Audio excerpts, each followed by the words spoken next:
Hello and welcome. I am your host, the best podcast host in the universe, Steve Cully. I'd like to thank our sponsors at Procyon Partners. Procyon, one of the top 50 fastest growing companies in the nation. They specialize in employee benefits, wealth management, and retirement planning. President Sean Rabinowitz, proud supporter of our podcast network and everything we do. Green Street Trust International, owned and operated by Rennell Jump and Yukon legendary men's basketball player Jake Voskuhl. They specialize in tax plans for businesses large or small. They will save you money or get you a big fat return on your taxes. To schedule your free strategic tax planning session today, go to www.greenstreettrust.com. Pete Finch and the Finch Law Firm is located in Bridgeport, Connecticut. If you've suffered any type of personal injury, slip and fall, car accident, your mother-in-law ran you over with her car, your wife got angry one night and decided to stab you, the Finch Firm is for you. Pete has won legal battles all across the state of Connecticut. He will go to war to get every dollar you deserve in compensation. You just have to remember, in a pinch, call Finch or go to his website, thefinchfirm.com. Dynamic Human Performance is owned and operated by Yukon legendary running back Andre Dixon. He trains boys and girls of all ages, all sports. He has a boot camp program 7 days a week, 6 a.m. You want to get in shape, you go to Andre.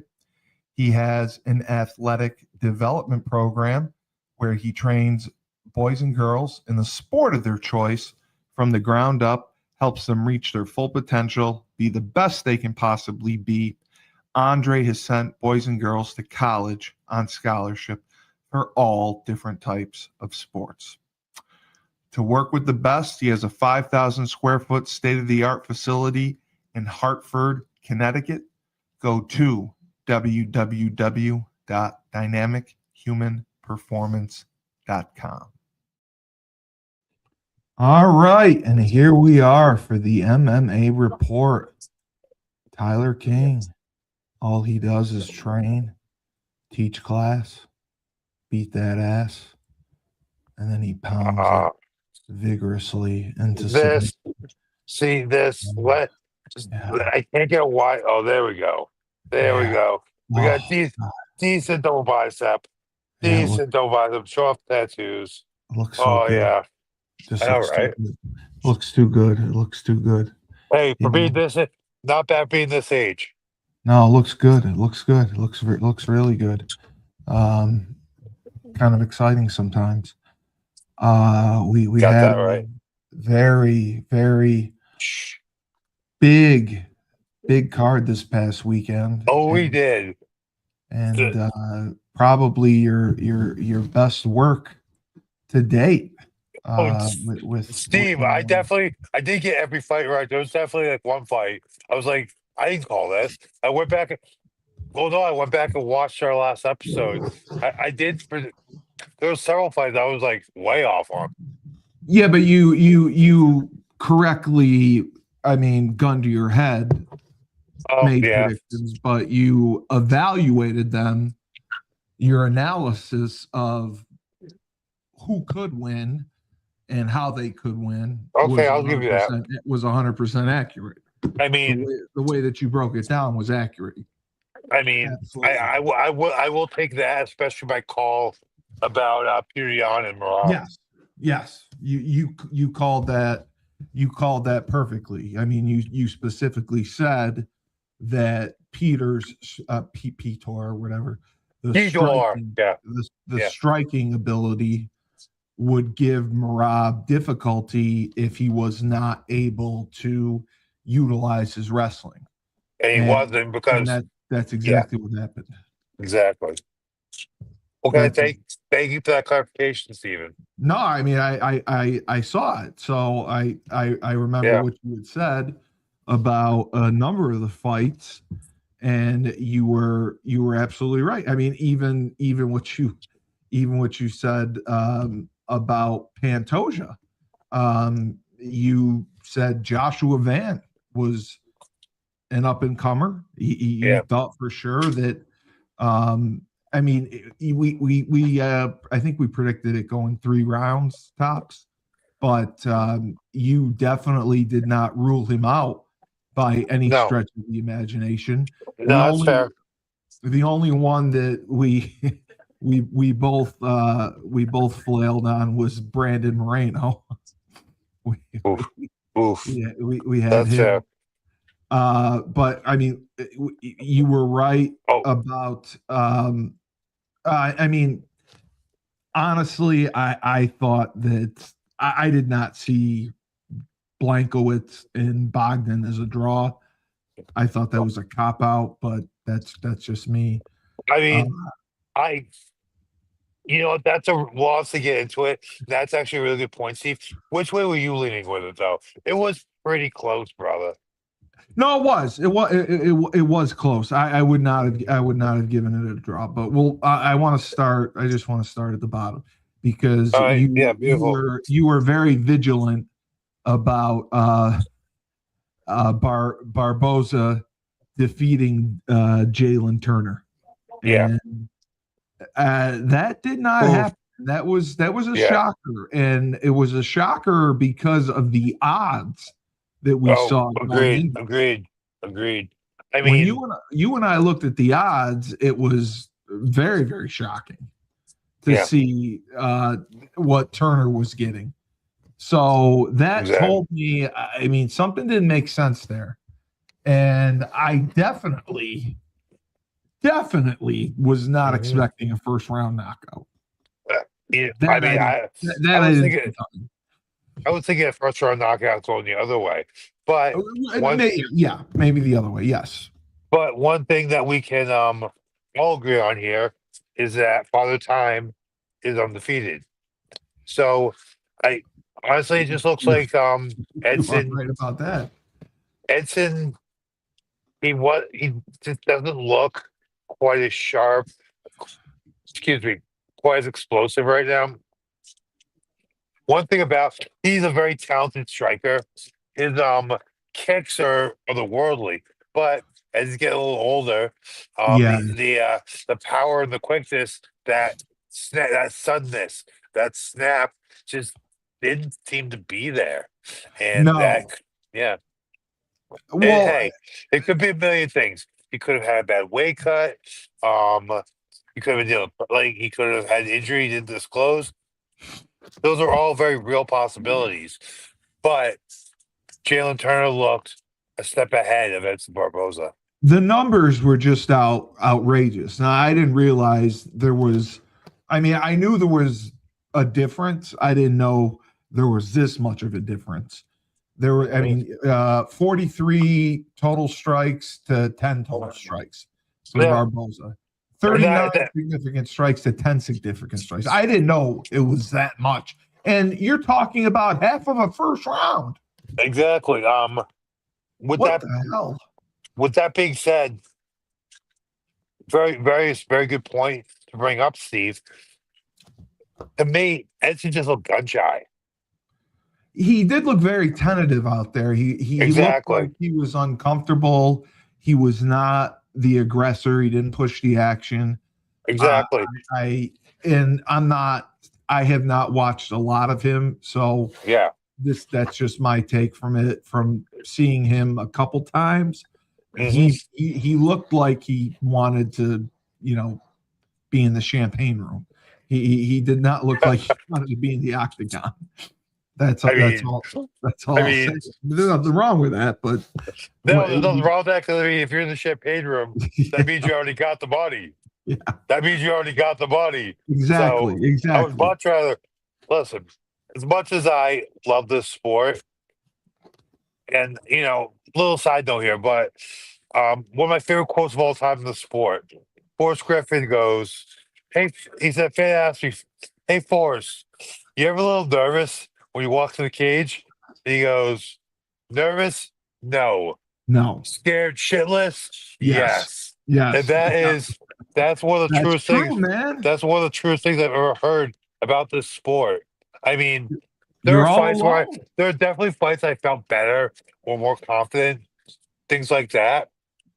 Yeah, but But once I you're don't once care. you're in I there, don't. you're I all don't. alone. Well, no, it's oh yeah, 100%.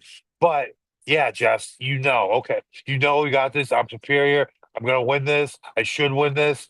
Oh shit, am I gonna win this? Then your anxiety starts playing with you, and this and that Yeah. and the other thing. Yeah, exactly. So it's one of the truest things I've ever heard in the sport. But you are right about that, Steve. It is. There is no I could there never there imagine there doing it. there is no Sean Mulcahy inside of me that I could say, oh man, he'd crash and hold up that guard feet come off his ass on the twist, If Yeah. I don't connect on the right hand or if I don't close out the submission, who you blame? It's all on me. There's so much that has to go through your head Exactly. because you've done all this preparation, you've done all this film work, and then you've done all this training, and Hmm. you're going through everything in your head, Yep. and then you have to perform at the same time. Oh yeah. So, and it's just one on one, man. You got nobody else to rely on besides yourself, and your coaches are doing their best to coach you from outside. Hmm. And when I always watch with Frank, I ask, like, how is it possible for them to fight and listen to their coaches? And he said they do. They're able to do it. Like, that to me seems very, Certain, very difficult. certain when you're in there, certain voices you can Right. hear certain things, certain voices. Like one guy I always like to have my course guy by the name of Tom Egan. He was the first Irishman to ever fight in the UFC. Yes, Um, yes. he has a he was just with Conor McGregor at PKFC. So shout out Tom Egan, shout out Conor McGregor. But I could always hear Tom's Irish brogue. He has a loud voice anyway, but I could always hear his Irish brogue. And Yeah. I could hear my coach Sean Collins as well. Those are the two voices I could always kind of pick out. But I look at just when you spent time in the training room with somebody, or you spent a time like I've had guys I haven't seen in a while come in, work with me. But if I've been in the training room with them, I drill with them, you could pick that out a little bit. But you'll So still respond to it, what they're telling you what to do. yes, I mean, for the most part, if it's guys I trust, guys I know the Yeah, game, yeah. and like it usually one thing I'll expand upon that a little bit when they usually say something, and I'm like, a lot of times in my head, like there'll be a little click, feel like, oh shit, yeah, that will work, and I'll do it. Yeah, I mean, I can understand that. I would just worry about listening and thinking and then No, not fighting or losing my position because I'm listening and thinking and not focusing on fighting. one That would, one thing about especially doing jujitsu or no, yeah, all of it, boxing, jujitsu, it's a very fluid sport, it's a very fluid process. So, especially by early time in jujitsu, and actually football helped me with this as well. Um, Being able to kind of think and do at the same time, that right. kind of thing. Like especially with jujitsu, you have to chain everything together. So you're trying to think a couple moves ahead while you're applying this move, putting pressure here, etc. And with many things in life, a lot of it's a feel thing. Like you just have to get a feel for the flow of it.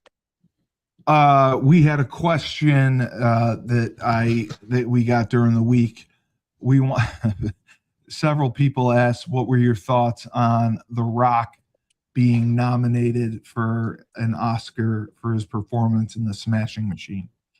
One, I didn't know he was actually nominated for an Oscar. That's number Or one. I'm sorry, it may have been a Golden Globe. Golden Globe. Okay, okay, okay. Either way, either Yeah, way. yeah. So first of all, the makeup, like his physical transfer, it wasn't that much of physical transformation, but I holy mean, he shit, the looked Rock, he ridiculous. was stacked. It Yeah, was he was ridiculous. wild. Okay, He I'm was. sorry for that overemphasis, everybody, but it was wild. He was so No, it jacked. was. He was It so was. You're not um over the exaggerating. the look. Well, I mean my verbiage on that was a little drawn out, but Yeah, like as far as Well, his look, he was, yeah. as far as the look, and honestly, I feel like the choreography and the fight scenes was pretty good. Yes. And how do I put this? I was gonna say it. Emily Blunt plays Oh, a great. She plays a great toxic, crazy bitch. she was smoking. Yeah. But like, Uh, it, if you watch the documentary, The Smash Machine, because it was a documentary. There is a yes. documentary called. I don't know if you watched it or not, I have but not. No. I would suggest you watch it. It'll give you a unique perspective. But Mark Kerr's girlfriend, fiance, whatever she was in that movie, I don't know in the documentary exactly what the relationship was besides boyfriend girlfriend. She was probably the most crazy toxic bitch I've ever seen. So For you to say that, that takes the cake. I For mean, you, for you to say somebody else is a crazy toxic bitch, the craziest toxic bitch. Wow. what So what that means they're off the chart. what does that mean, Steve? What are you referring to? I'm just referring to some females you may have fornicated with in the past that may or may not have all been there mentally. But either way, Steve, I feel like you're throwing wild accusations out there. I'm not throwing wild accusations out there. You've been with a few crazy ones. You've had a few crazy ones in your day. Uh, I mean, you can't deny you had a few crazy ones.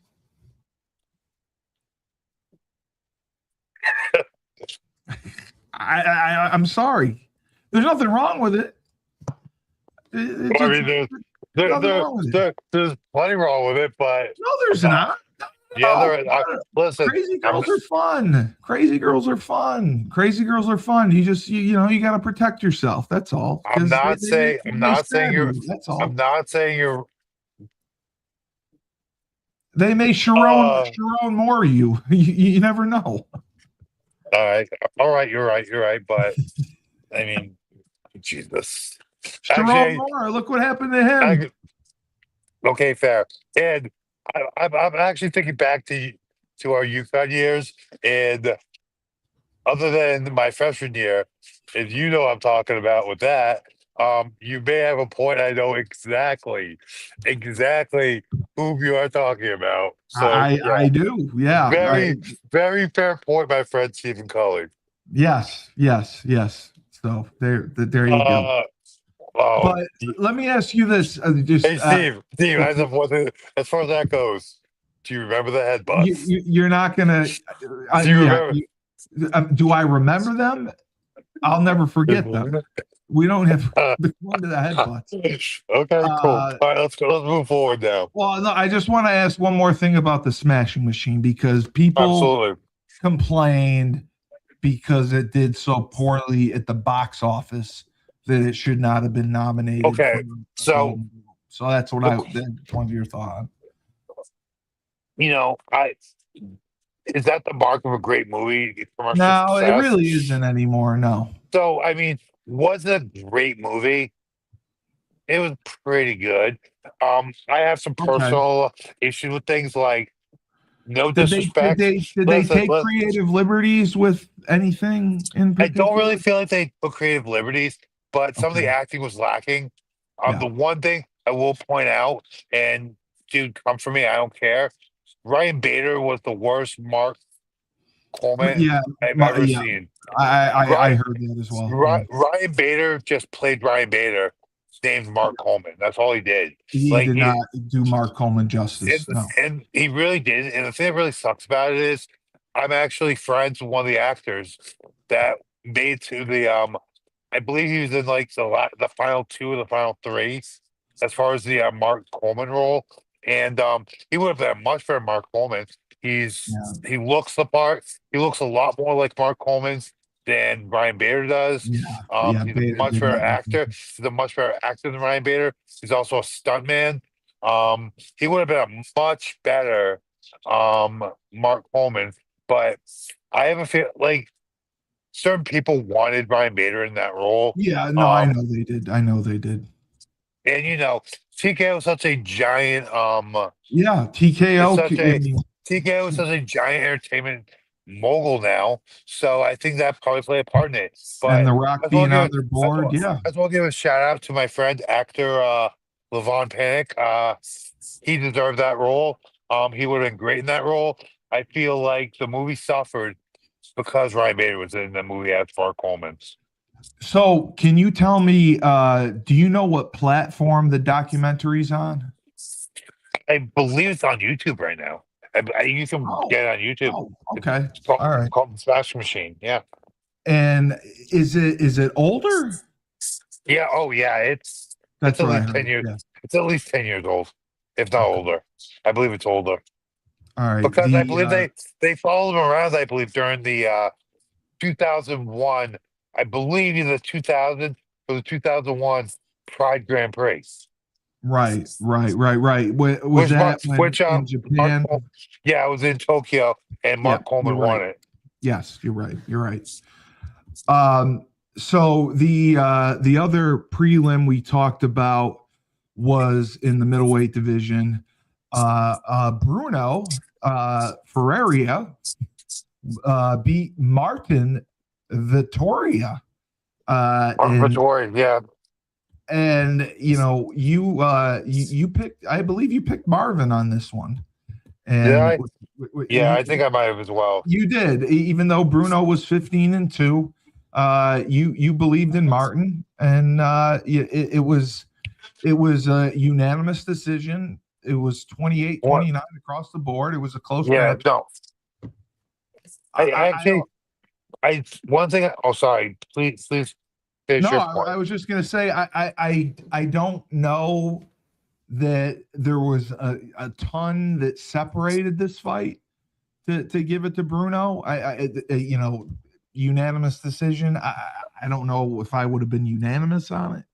I thought Martin looked good. I thought he was definitely a better striker. He looked like the better striker. I mean, from a novice, Yeah, from my point of view, he definitely he did more damage. It looked like to yeah. the dude's legs, and again, Hmm. he just looked like a better striker. So I don't know how they scored this. That's why I don't agree with the 28-29, Well, 28-29. I think every there's different criteria for mixed martial arts. It's I believe it's damage, Yep. striking accuracy, trying to finish the fight, octagon or cage control, and like there's like a set criteria Criteria that to that's in. to which aspects of mixed martial arts you credit the most. The one that does the one that's supposed to count the most is damage. So while Bruno Feria, I believe, had more control time, Marvin He Vittori did. did more He did. damage, especially with his leg kicks. The thing about that is a lot of times judges No, won't. Marvin actually did have more control time. Did he? Yeah, according to what I'm reading, yeah.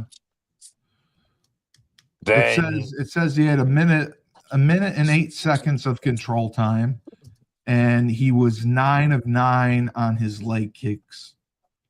Bruno was 8 of 9 on his leg kicks. The biggest difference was strikes to the body. Bruno had 9 strikes to the body out of 10. Martin only had 1 of 1. But other than what that, what was the head strikes then? the head strikes was 78-60. And Marvin had 78. Bruno had 60. well, I mean, And I thought it was a close fight, I but agree. I mean, also like you're going off. We talk scoring criteria. We talk it goes round by round in the UFC. It's not the entire fight the way Pride Fight Championships was. So with that being said, um, m- obviously all three judges thought 2 out of those 3 rounds, Yeah. Marvin had more control time, did more damage, and landed more strikes, and was able to implement his technique better. So, and here's Right. the thing: this happens all the time in mixed martial arts. Certain decisions just leave you scratch your head, and there's They no do. real explanation. There's no They real do. explanation other They than the do. judge. I Hey, mean, this judge saw it that way. That judge saw it that way. This judge is taking money from this crime group and has to vote this way. So the wait, gambling I mean, line but works this way. do you But think that Dana White and the crew hold the judges accountable enough? I mean, I know I he's have complained about them in the I past. abs I well think he does, but two things. One, no. no. Two, Okay. two, two. It's actually not. Dana and the UFC don't control the judges. Every Right. state The athletic commission commission, does. The every commission state does. athletic commission controls the judges. Right. So, are the states holding these judges accountable? I don't believe so. I don't believe they're doing enough in that regard. But again, we're also talking about subjective sport. Yeah, So, it is 100%. But like, I know UFC being legal in whatever states. Does uh, UFC actually come in and do training with these judges or with these um, reps or anything like that? several of Or the several of the longer tenured judges, John McCarthy, Herb Dean, and my very good friend Kevin McDonald, who, in my opinion, is probably the best referee, well, one of the best referees in MMA. Definitely one of the best at current date. Um, they hold referees courses, and that's okay, they every referee, I believe, has to have a certification from a referee's course. But with that, many times the judges are grandfathered in by the athletic commission, and they're simply old boxing they're judges. all that's So what I was going to say. They're all boxing judges. exactly. So that is a little bit of a different story. The referees usually complete a training course from a long tenured referee, but the judges a lot of times are just recycled boxing judges. Yeah, that's kind of what I figured, and that makes sense.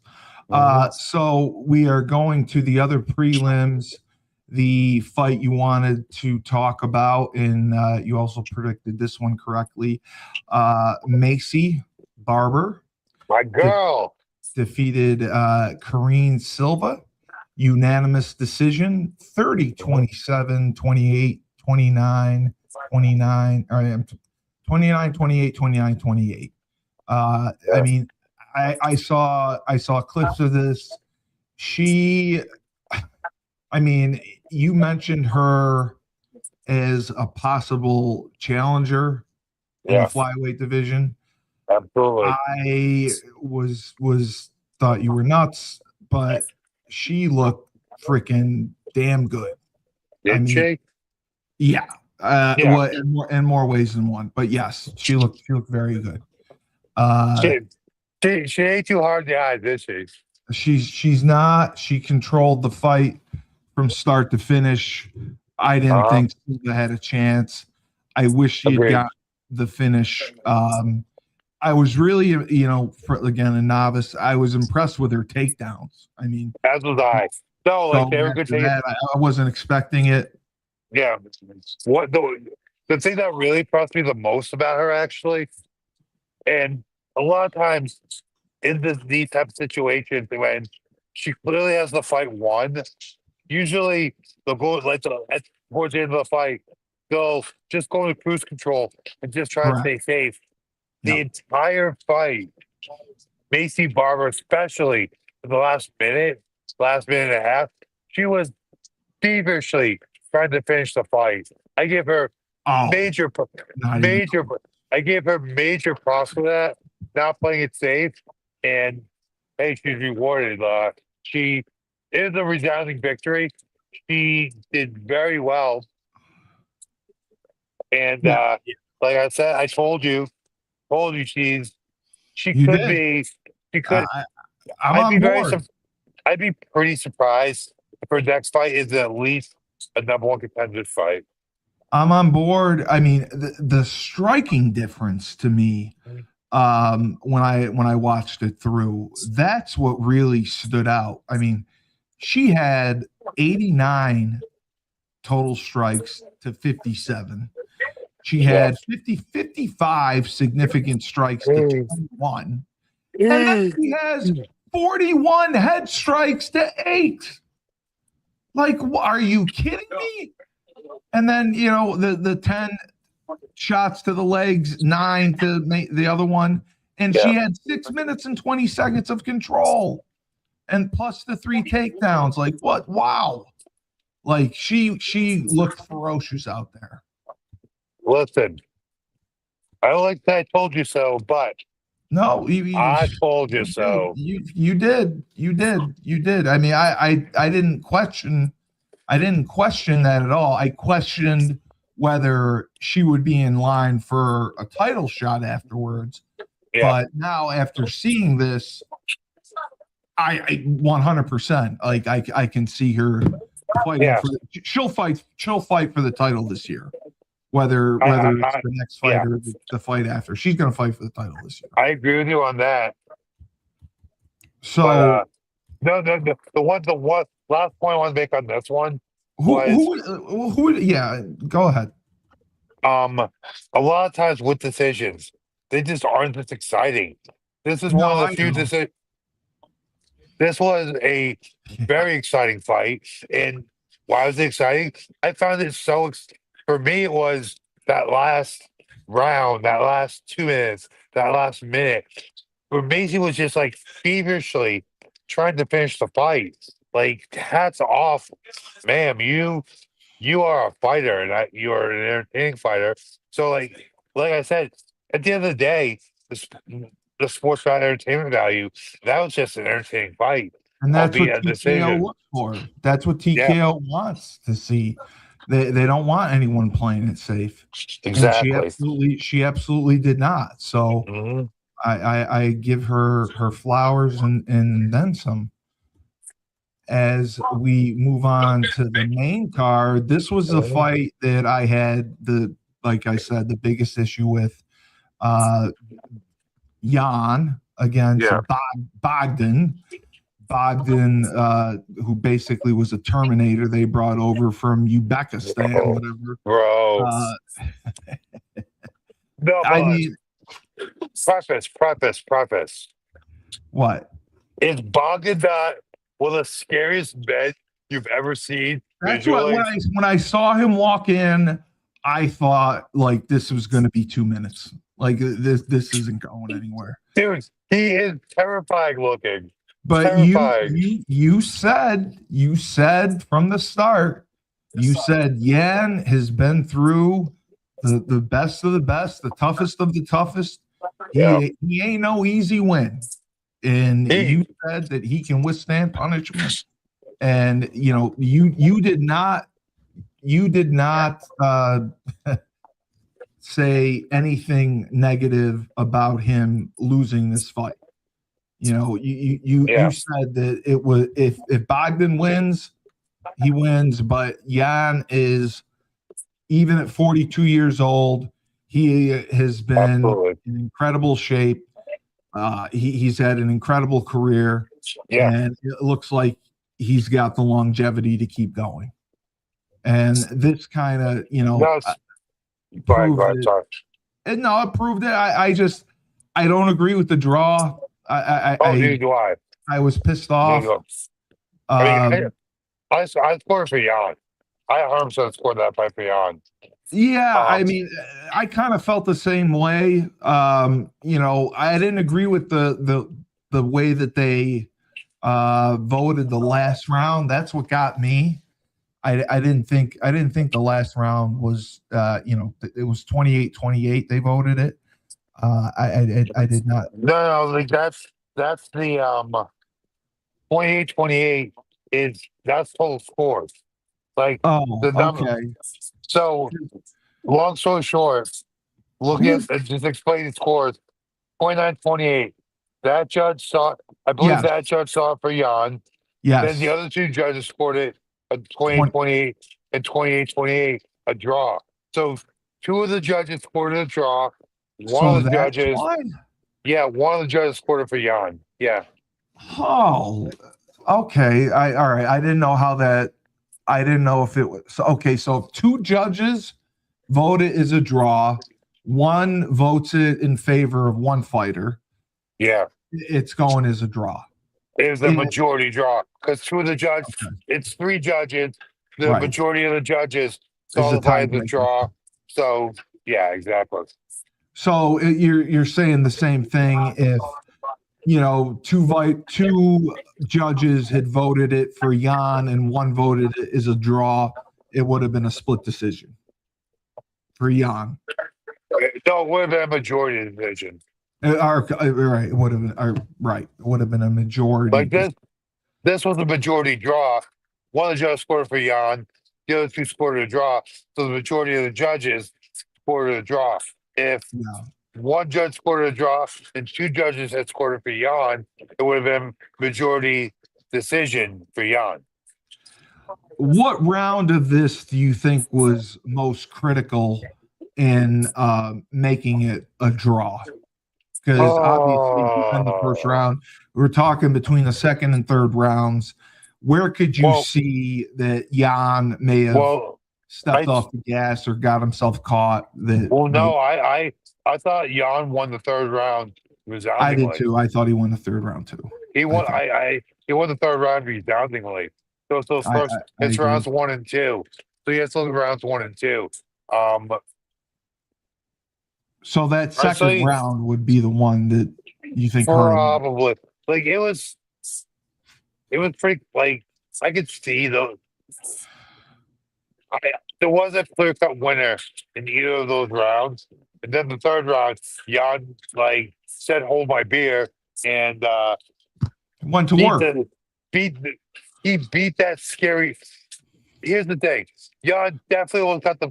If he had about 30 more seconds, he probably would have gotten the finish. Yeah, I mean, he knocked the hell out of him. And Blachowicz, at the end of the fight, Blachowicz was in trouble. Those last 30 seconds were dicey. But yeah, he did get fixed. I mean, you also have to give props to Bogdan for just having the grit and the toughness to not get finished in that third round because he was on top of being absolutely just smoke tired. He was taking some heavy damage from that Viking mother effer. Well, we talked about it before, and we said for Bogdan winning, it was likely going to be a first round, early second round finish. Yeah, and he was not conditioned to go 3 rounds. That's not his deal. I mean, I think he was looking at his profile. I don't think he had. I mean, if he's in a professional fight camp, he should be conditioned to right. To be able to go 3 rounds. But with that being said, I mean, there's 2 factors there. One, for light heavyweights, it's actually a pretty fast-paced fight. It was, yes. Number 2, the other thing the other point I'll raise is when you're taking that kind of damage, it definitely has a major effect on your endurance. So that also plays the fact that, like, just Bogdan was exhausted at the end of that fight. No, I know he was. I know. Like after that third round, Steve, I was counting my money at that point. I was like, okay. Yeah. I was like, okay, this is great for my parlay. I had a standalone bet on Jan. Like, I was like, I want to make a little money tonight. Then we all saw how that went. So, I mean, Bogdan was he more of a unknown? He's not nearly as I don't much. recall him being on pay-per-views. He's not a name. Nearly as the household name that Jan is. Yeah. He's just not. Nothing against him. It's not a knock. No. But he's just not the household name that Jan Blachowicz is. So, I mean, could that So, play into it? I don't know. so I don't. what do you see from here for Yan and Bogdan? I mean, personally, I think they should probably do a rematch. You would do a But rematch. It was. I mean, I you're would. right. It was a good fight, but yeah, okay. I mean, top 10 from me right now, but you throw. I think you throw the if you don't have the rematch, you throw both of them in there against someone in the top 10. Like with that, like no question, they both fight a top 10 guy next fight. Yeah, I mean, Yan. I mean, he's coming off. I mean, he had a draw, 2 losses, and this was another draw. So his last win was in 2022. So that's why I said, I mean, God bless the guy for going out there and giving the performance he did when Yeah. his last win is 2022. Bogdan, I mean, he had won 4 in a row up to this, and he hadn't had a fight that had gone longer than 2 rounds. And 2 rounds, he knocked the dude out, or I'm sorry, yeah, 2 rounds, he knocked the dude out, and 333, 316, and then in the first round, 338. I mean, he works fast. I mean, that's all I had to say about him. But he was not a known name. I mean, so you would give them someone in the top 10. Yeah, I would. Yeah. Okay. No fight actually look. The fight I would book for Bogdan would be Volkan Ozdemir. That was his last loss. Volkan's, I believe, in the top 10. So I think that matchup makes a lot of sense. As far as our friend Jan, He's still ranked pretty high according to ESPN, but ESPN would know. in the light heavyweight division, yeah. And No, I'm just looking at the. I'm looking at Jan's record right now. yeah, he's 29, 11, and 2. And he's 42 years old. So I mean, time is not on his Honestly, side.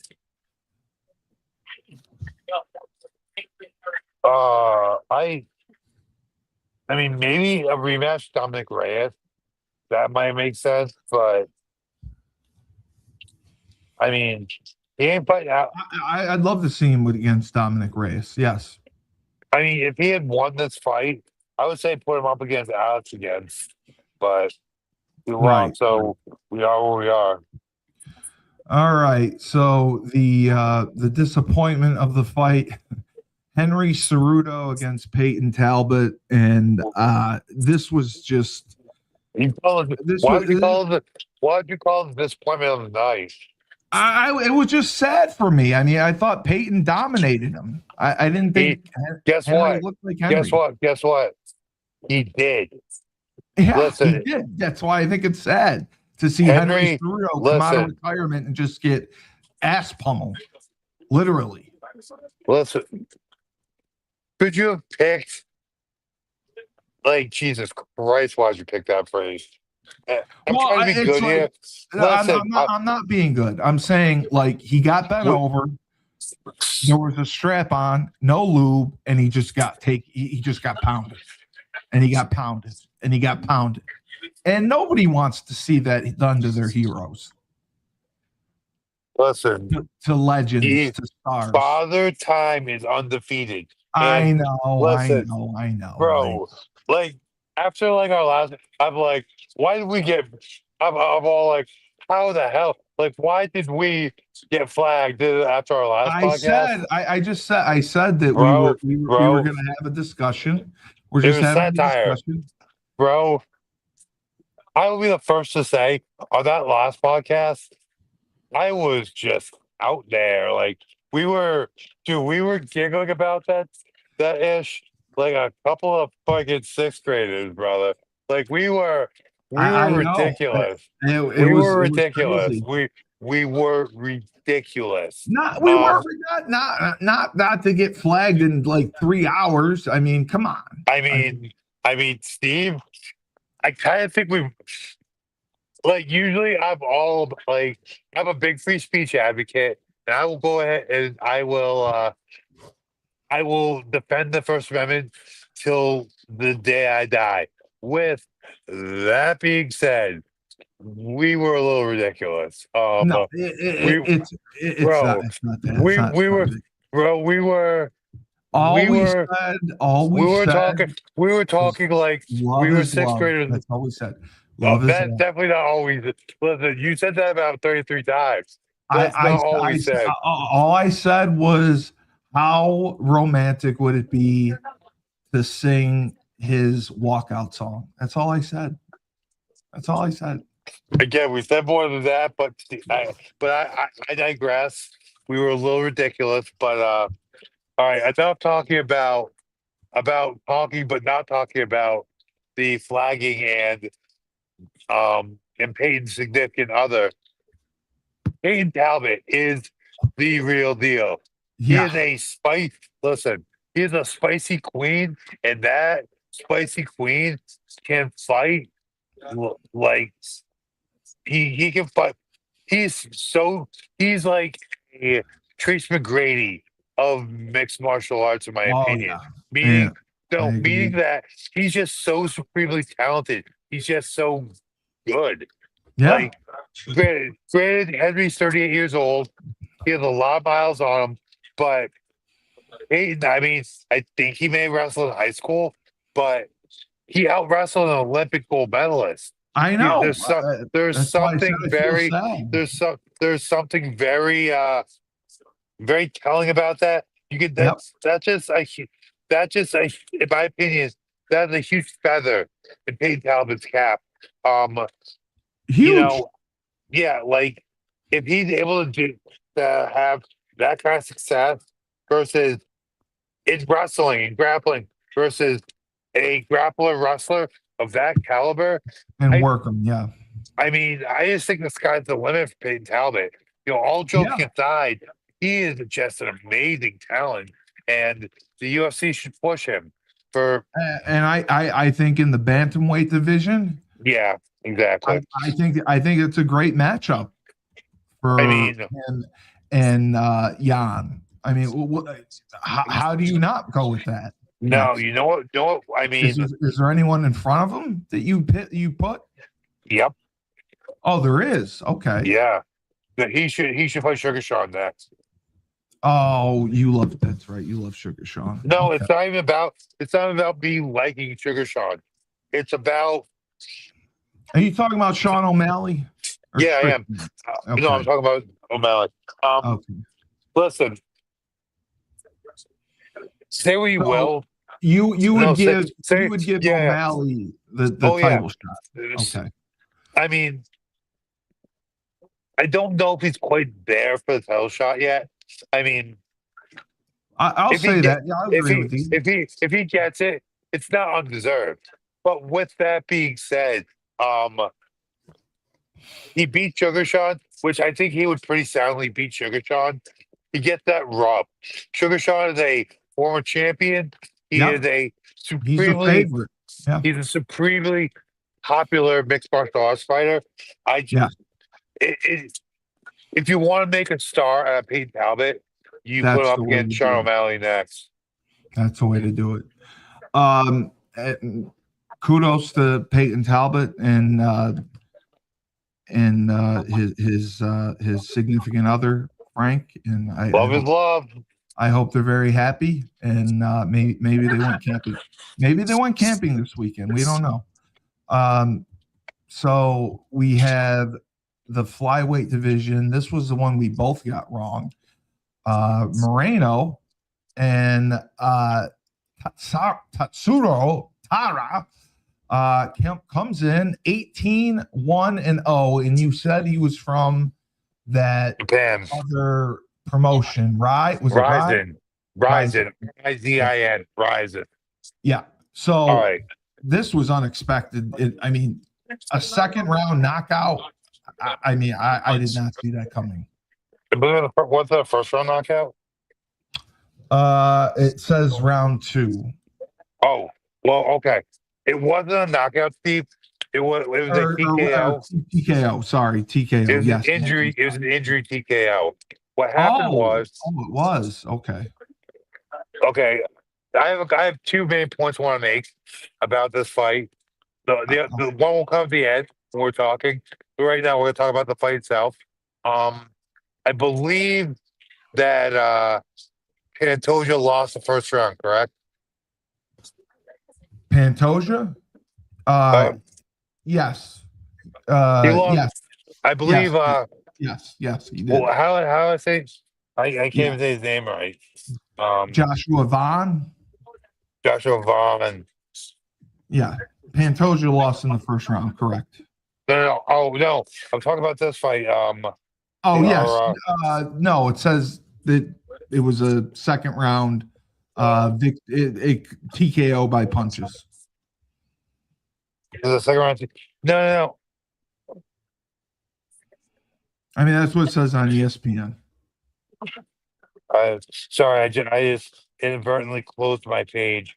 Give me 1 second. I'm sorry about that, guys. Oh, I it's so mean, unprofessional. I'm sorry. 1 moment. Geez, yeah, no, I don't want the. yeah, it says Yeah. it was a second round TKO, 2 minutes and 24 seconds.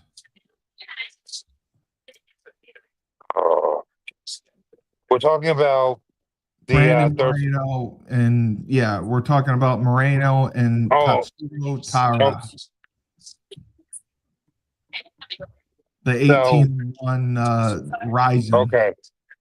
Oh, see, you actually got me a little mixed up there, Steve, and that Oh, explains everything. okay. 1 second.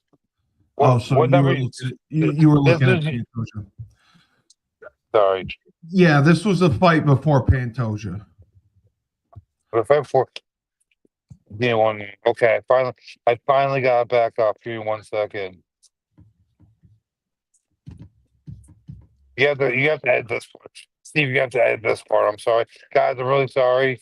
The No, it's fine. so we're talking about the injury TKO, correct? I see it doesn't list it as an injury. That's why I was confused. I did All right, not I'm see back. this. All right, guys. No, I no, was no. watching the game I was during no, this. no, no, no, no. I got two fights mixed up. I apologize. Okay. I'm back now. I'm sorry about that, guys. So look at the fight. Katsura was controlling the action with his grappling. Big He time, yeah. got he got he got Moreno in a really bad position. Looking at that stoppage, it was, in my opinion, it was a bad stoppage. It was Really? a bet. Yeah, Moreno was still there. He was not unconscious yet. Um, he didn't even take that many unanswered blows. So, and he was still fully. He never showed any indication of going Oh, unconscious or okay. anything like that. I got to go But back and look he at it. did. I didn't see it. Yeah, you have to go back and look at it. But he did. He wasn't unconscious. I think he only took like six unanswered punches, Was it? and they Oh, so weren't. he And wasn't they were fighting back. no. He was in a really bad position. He was what we call stretched out. Um, Tetsuro had his back, and excuse me, flattened him out. Excuse me, he had flattened him out, so he was face down with Tetsuro's feet under his legs. He was splayed out, and Tetsuro was just clubbing him from behind. He took Oh, like six, but oh. he was. Here's the thing: he was moving and he was trying to defend. He wasn't done yet. But So I you really couldn't think. tell because you couldn't see his face. Well, no, he was moving. Yeah, that's what I'm saying. He He was he was moving. moving. And he was moving, and like, well, when I say moving, he was moving his head, trying to make himself a moving Right, target. And he had right. both his hands, he had both He his, has in he had, back.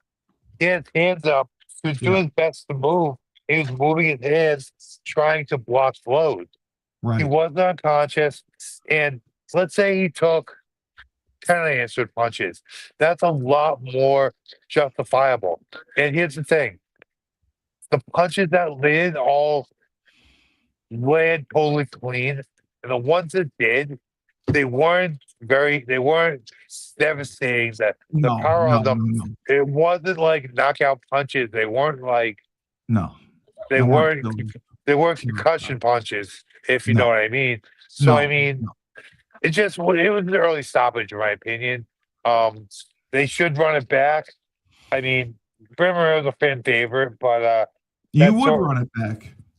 I would, but at the same time, I don't want to take anything with Setsuro. He fought a great fight, and I do. I want Moreno to take it away from him, but okay. Moreno made a mistake and let him get his back, then wasn't able to recover from that position. So at the end of the day, you know, He, if he's a Brand more Moreno, experienced fighter. if He Brand, should know better. if Brand Moreno had got his back taken and got flattened out, we might not be talking about this right now in this fashion. With that Yeah. being said, he got himself into that bad position. He wasn't able to get himself out. Maybe, hey, the referee could have been factoring that in to his decision to stop the fight. But I still believe it was an early stoppage and not a justified stoppage.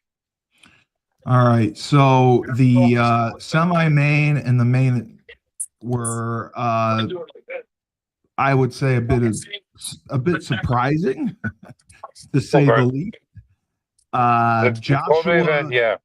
The Joshua Vaughn round 1 knockout, 26 seconds. No, this was Steve. This was the injury. Okay. So this was against Pantoja. This was the injury you're talking about. So, Okay. yes, exactly. That's where I got mixed up because they're both Okay. men of age. Well, no, Van doesn't sound like a Japanese name. But here's my first one point I was going to make about that. Joshua Van looks like Japanese handsome Squidward with blonde hair. He has blonde hair now. Van, yeah, he's got blonde hair. Oh, okay. Yeah. I mean, I could see him being very, very cute with blonde hair. No. He looks like, you hear what I said?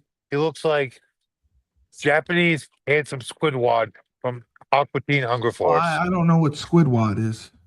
All right, everyone out there, comment on this. Steve may make a reel. Joshua Van looks like a Asian version of a handsome Squidward with long blonde hair. Okay, so it's not like Squid Steve. Games or anything. Okay, Steve, look up handsome are Squidward. you talking about like semen? Are we saying squid? No, semen? it's a cartoon character from Aqua Teen Hunger Force. Okay. So it's like that. Steve, just Google handsome Squidward real quick. Okay. I want to see your reaction. I want to see your reaction when you see this picture. Handsome Squidward. Oh, good fucking Lord. What the fuck? Hold on. Come on. Oh, God. Yeah. Am I right? Oh, Am I right? yeah. Am I right? God damn it. Yeah. I'm right, aren't I? Yeah. Oh, wow. Wow. Is that spot on? That is spot on right there. Wow.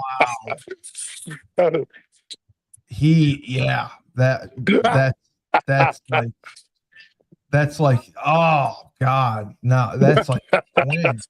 It's like they I mean, he could sue the company for like taking his likeness. I mean, wow. That's brutal. That is brutal. Wow. Steve, my takes better than everyone else's takes. I'm sorry. Jeez, that one. I didn't see that coming. Can't say I saw that one coming. Okay. Okay, so let's talk about the fight now. I didn't know. Yeah, I didn't know this. They don't list it as an injury, so that's why. And I don't. I didn't like him anyway because he was from Myanmar. All right, that was my issue. All right, so let's you want some breaking news? Oh, well, I'll give you the breaking news. That's our breaking down the fight.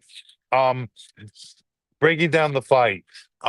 So Pantoja threw a head kick, and the handsome squidwad, Joshua Van, sorry.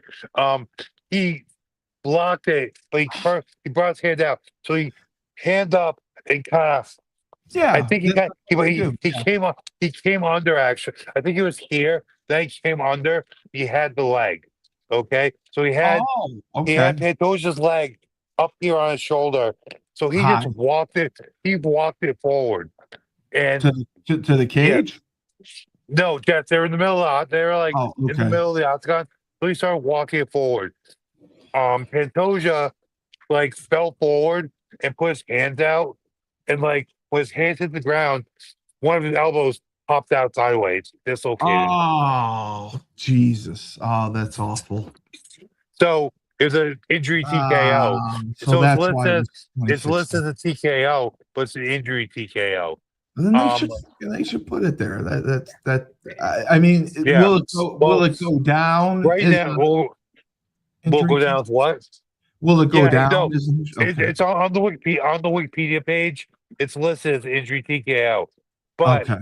ESPN with the UFC leaving for the Paramount Network, they're not going to be doing any favors. I We're putting know. a whole lot of effort into the content right now. I know. I know. No, I believe me. I know. We were watching the end of Indiana Yeah, that game, but Merab and Peter yeah. Yan. Okay, let's move on Uh, because we spent a lot of time on that fight. Okay, but Joshua Van again. I'm against Myanmar, just so we know. This me too. was. Except Oh, you for are that, good. except for Asian handsome squidwad. God, I hate that you said that. I'm gonna have a dream about that tonight. This this was, in my opinion, the upset of fucking upsets. I don't think anyone expected this. I Wait a mean, minute, one person did. no, you picked Merab, but you said he could win. Jan would win with his striking ability. But If your prediction I was said technically Merab. If Marab could not implement his wrestling, His so wrestling, again, yeah, you did say that. Yeah, bringing Sugar Sean back up again. Sugar Sean, while his grappling is improving, he's a brown belt in Brazilian Jiu Jitsu now, I believe. With that being said, um, the level of wrestling between Petr Yan and Sean O'Malley is light years. Petr Yan, if he implemented his wrestling better, could have pretty soundly beaten Sugar Sean O'Malley. So, you know, but it kind of put that is that something that he's going to improve upon? Is that something that he'll work on, or is he going to so continue to be a striker? with he'll continue to be a striker. With with mixed martial arts, there are certain levels. So like let's say Sugar Sean striking is here, Pion striking is here. Okay. Okay. Okay. Let's I say agree. I'll go with that. let's say Sugar Sean striking is here. Marab striking is here. Yeah. Yeah. I agree with that. But I agree. If you take Marab's wrestling versus Sugar Sean's wrestling, Marab's wrestling is way up here. Sugar Yes. Sean's is way down here. So I see what you're So saying. with this fight, It's a fair you match. had Peter striking, and you Yes. have Marab striking. Right. You have Marab's wrestling, then you have Peter's wrestling right about there. And Right. that's where the crux of this fight was. The wrestling was so close that Peter Yan was able to nullify Marab's best weapon. Right. When he did that, Peter's striking is up here and Marab's is down Rob's is- here. Right. So he was able to implement his striking, and Marab didn't have an answer for it. And we have a new bantamweight champion of the world. My complaint again is if you're going to beat the champ and you're going to beat him by decision, it's got to be a resounding decision. Steve, I hate to tell you, I didn't that think this was was resounding. oh, it was a very, very resounding You thought, decision. okay. Oh Okay. yeah, If like it it wasn't even close. you Peter, didn't think it was close. no, it wasn't. Peter No, dominated. I mean, Peter dominated with the scorecards. Yes, he did dominate. You're right. You're right. in the fight. In the fight, he dominated. He You're dominated that fight. The okay. fight took place where Peter wanted to take place, and in his area, the striking in that area where he wanted the fight to take place, he dominated. I mean, Merab got what 3 or 4 takedowns, and he had very little control time as well. He only got That's a he got 2 out of 29 takedowns. Yeah, and he had like no control time. He probably had like 30 seconds control time, if that. Well, this listed differently, but yeah, I mean, maybe I'm reading it wrong, but yeah, Peter had 5 takedowns. I mean, I was blown away that he got the belt here. I know this was a rematch, and I'm kudos to him. And you know the bantamweight division had been in control for such a long time. So, as you had stated before, you believe Sugar Sean should get the next matchup in the bantamweight division for the championship. Yeah, I mean, yeah, I believe he's won a couple fights. Has he won a fight since he lost the belt? I don't know. I don't know that for sure. I can check. It all depends on if he's won a fight since he lost the belt.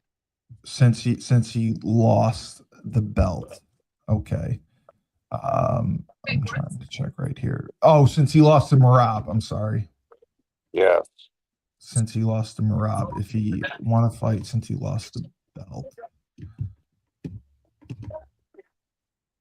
So he has not. He has not fought. He has not fought since he lost the belt. So one of my favorite phrases this podcast. There's the crux of the situation. His last fight was a loss to Merab, who just lost the belt.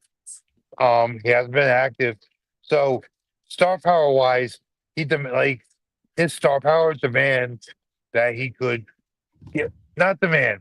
I'll say with his star power, you could justify him fighting for the belt. But I believe he should have to win a fight before he fights for the belt. That's just how I feel about it. Is there anyone else? I'm looking it up right now. I mean, God, I'm looking right now. Give me a moment. I mean, I love Jose Aldo, but no. Well, Jose's retired now. Oh, he is retired. Okay, they still have him on here. So I'm looking at this. Oh yeah, May 10th. Yeah, May 10th, 2025. Okay. So Davidson Figueiredo win. Who? I'm looking. The only guy I can see. I mean, so you have Corey Sandhagen.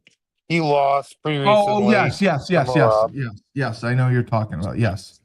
Yeah, he lost. Honestly, Davidson Figueiredo makes sense there.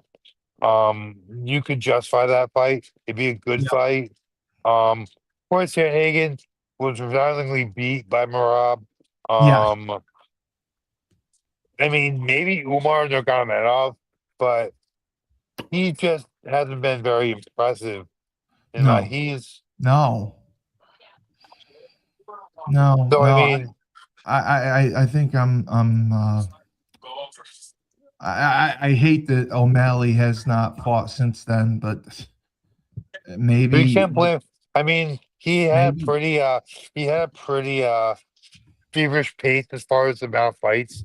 He took over a relatively short amount of time. So I mean, Maybe the I think easiest I'd say answer I'd is the say one in I'd front of say you, his break man. it. I'd say his break is justified. So a couple Yeah. things. One. You could have Davison fight for the belt outright. I think Peter may have got a few little injuries.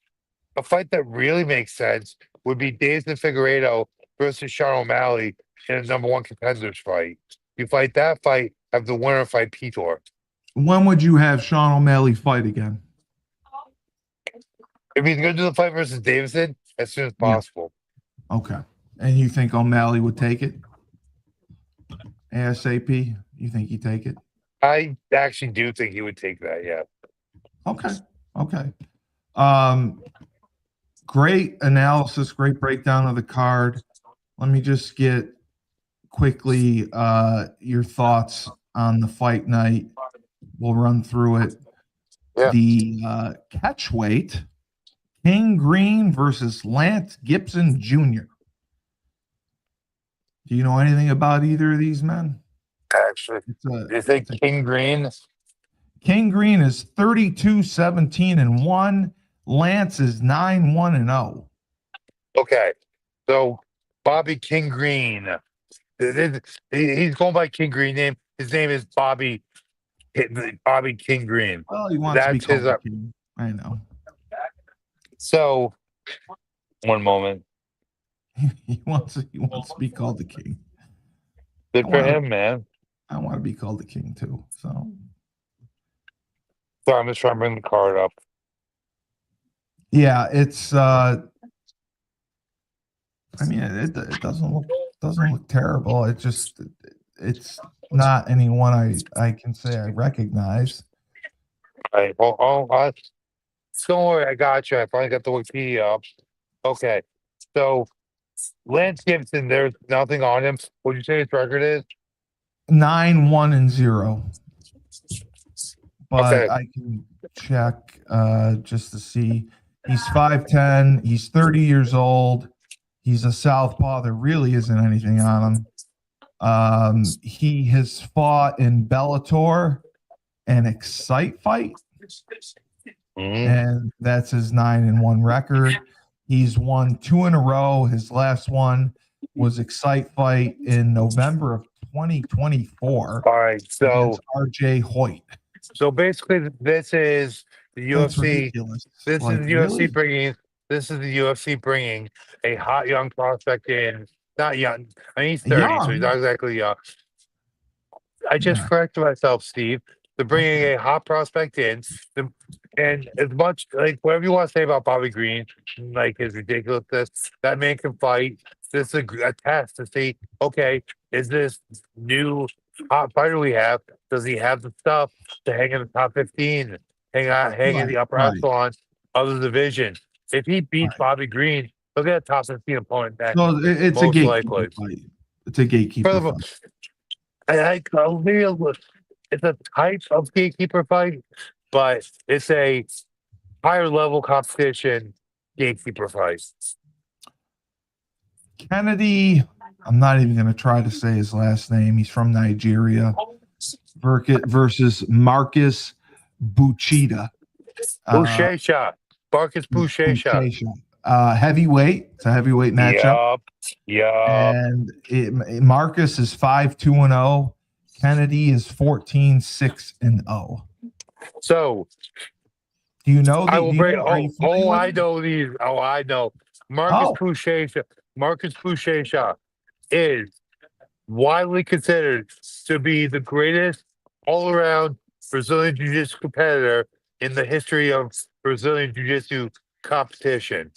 He is so like it may take a minute, but I just have to bring up his Wikipedia page because his level of accomplishment in the sport of Brazilian Jiu-Jitsu is just unmatched. Oh, I see what you're saying. Okay. So he is a 1, 2, 3, 4, 5, 6-time ADCC Submission Wrestling Championship, medalist. He is a two-time ADCC gold Yeah, medalist. He is in 2013 and 2017 the best Brazilian Jiu-Jitsu competitor in the world. He has won 1, 2, 3, 4, 5, 6, 7, 8, 9, 10, 11, 12, 13 IBJJF Brazilian Jiu Jitsu World Championships at black belt. but he's He is 35 a years old. he is a two-time Brazilian Jiu Jitsu.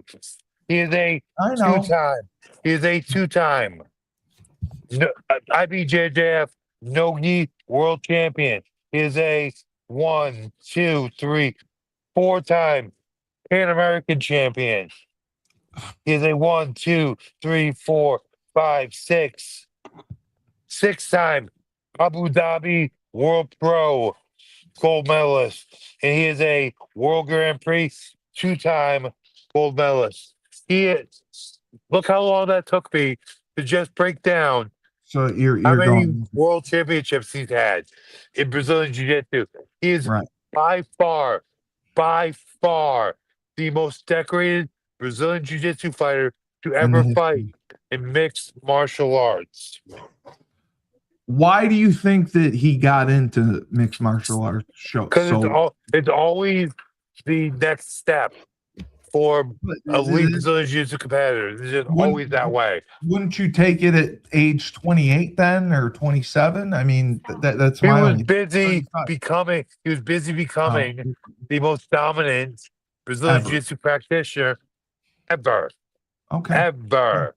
Okay. So he's gonna win this fight against Kennedy, no Well, doubt. I mean, I don't go that far.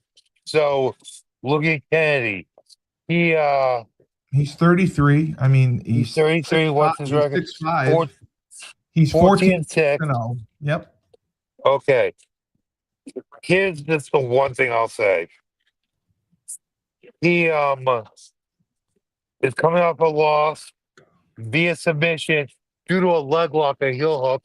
My favorite submission, but I've won fights and lost fights by heel hook. What I mean by lost fights is I was going for a heel hook and had a guy smash me in the head and TKO me. I've also dove on people's legs and heard the leg, like heard the bone cracking and got the tap. So it's a very risky maneuver. With that being said, if Mr.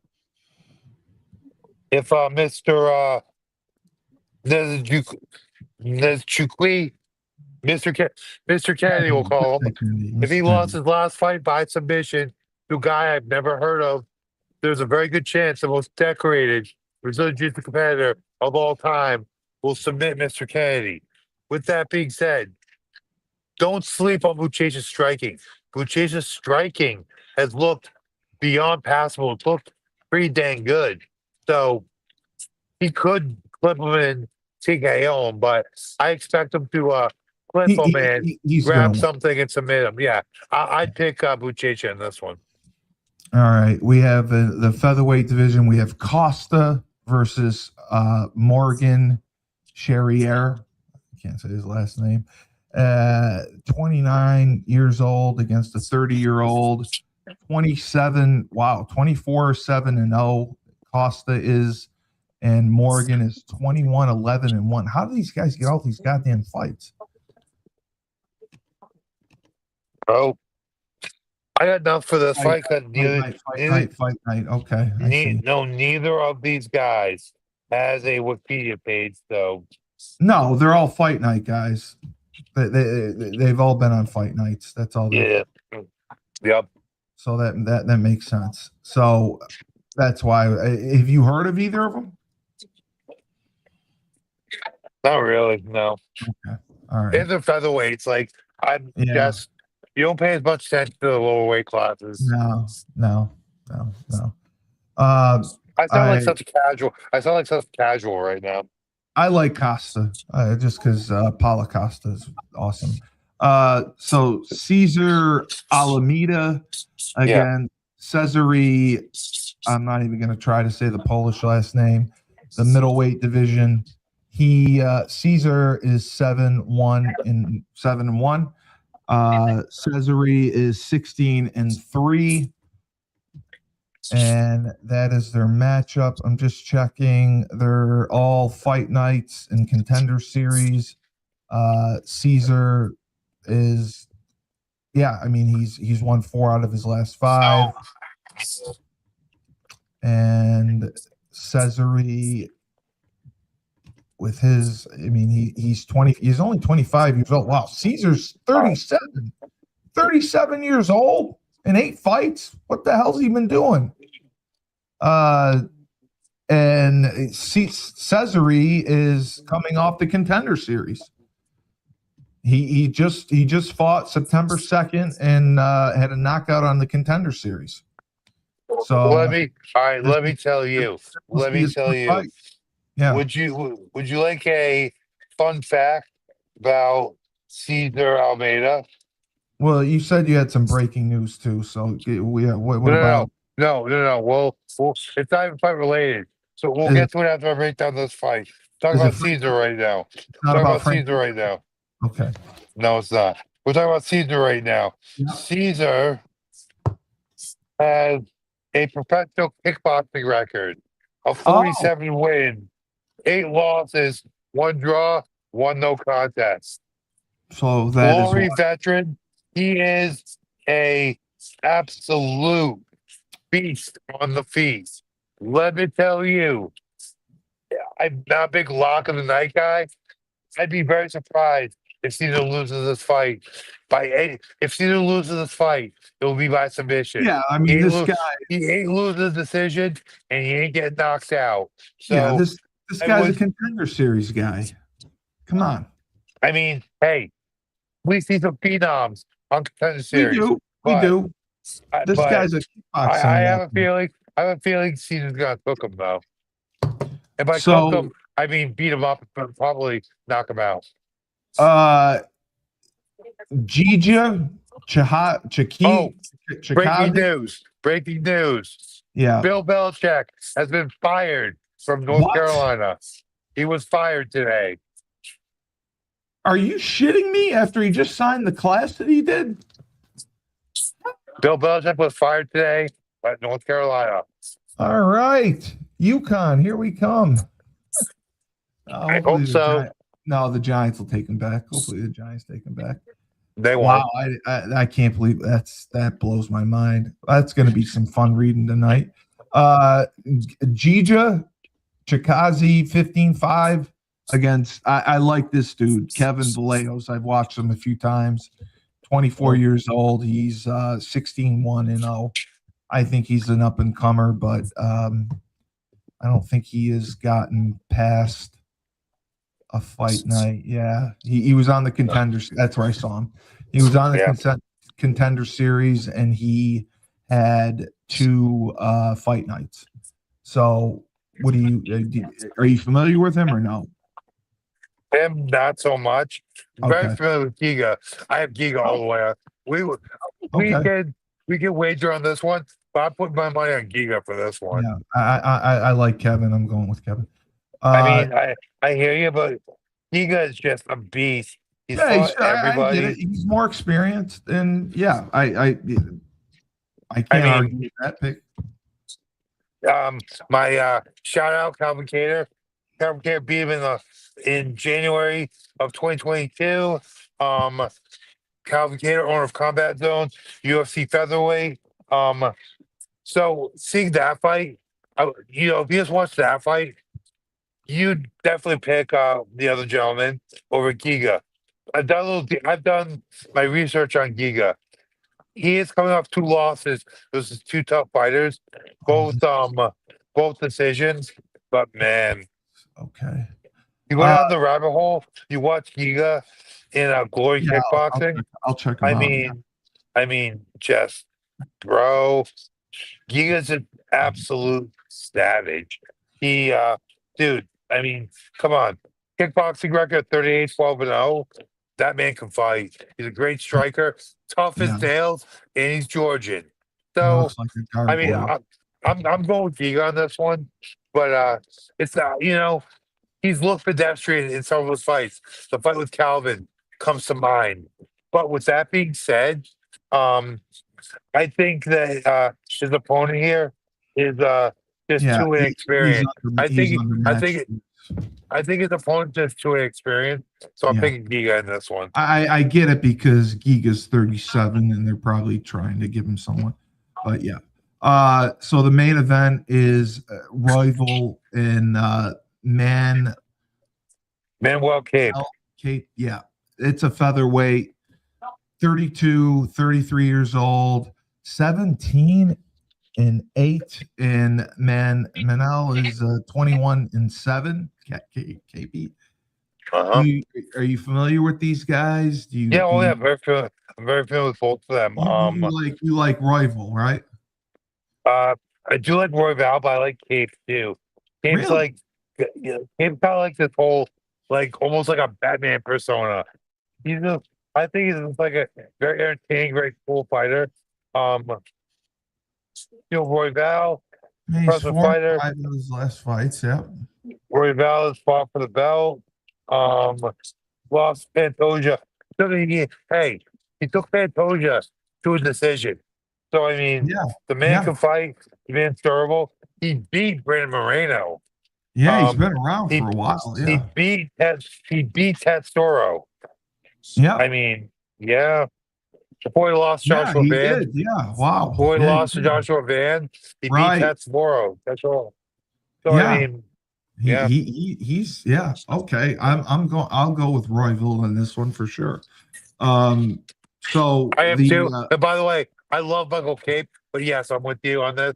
I'm also taking Roy Val. Yeah, and he looks angry in his picture. And he has nice hair. So people have asked because we had some reels done and Yeah, you were talking about John Jones fighting at the White House. yeah. And people question you on that. They don't think that he's going to fight, and they especially do not think that he will fight. You had him against the light heavyweight champion, right? Yeah. You thought that would be the Yeah, better. I know, and I think that's the fight to make. And here's Yeah. the thing about it, and And you like said it catch weight, right? exactly, Yeah. it's a fight people want to see. It Right really is. now, right now, Pahea is just an absolute destroyer. He is killing everybody, and everyone wants to know: does anyone have the only one that's had an answer so far is Izzy, and Israel Adesanya, for all his flaws, is such an impressive striker. He's he's another. He's what I say Ozzy Martin's gonna be. Fahad is a generational fighter, but then again, so is John Jones. Not only is he a generational fighter, he's the greatest of all time.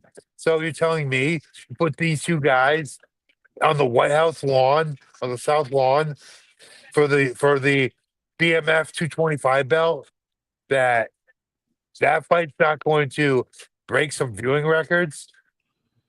Like this You is don't like think here's though that Aspinall has waited freaking years for this guy.